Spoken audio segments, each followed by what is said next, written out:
બટાકાએ ખેડૂતોને રડાવ્યા. ગુજરાતમાં ₹700-800 કરોડનું નુકસાન. સરકાર પાસે તાત્કાલિક સહાયની માંગ.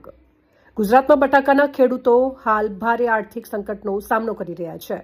ચાલુ વર્ષે મોટા પ્રમાણમાં ઉત્પાદન અને અન્ય રાજ્યોમાં પણ ઓવર પ્રોડક્શનના કારણે માંગ ઘટતા બટાકાના ભાવ માત્ર ₹5 થી ₹7 પ્રતિ કિલો સુધી પહોંચી ગયા છે.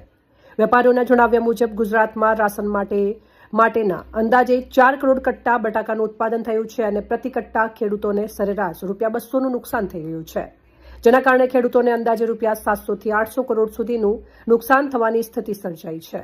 ડીસાના વેપારી ફૂલચંદ્ર કછવાએ સરકાર સમક્ષ 3 વિકલ્પ સૂચવ્યા છે: કોલ્ડ સ્ટોરેજ ભાડામાં સહાય, ટ્રાન્સપોર્ટ ખર્ચમાં સહાય અથવા એકર દીઠ વાવેતર સહાય. કિસાન સંઘના અગ્રણી મોહન માળીએ જણાવ્યું કે ખેડૂતો 2 વખત આવેદનપત્ર આપી ચૂક્યા છે, છતાં હજુ સહાય અંગે કોઈ નિર્ણય લેવાયો નથી. તેમણે ચેતવણી આપી છે કે સમયસર મદદ નહીં મળે તો ખેડૂતો દેવાના ડુંગર નીચે દબાઈ શકે છે.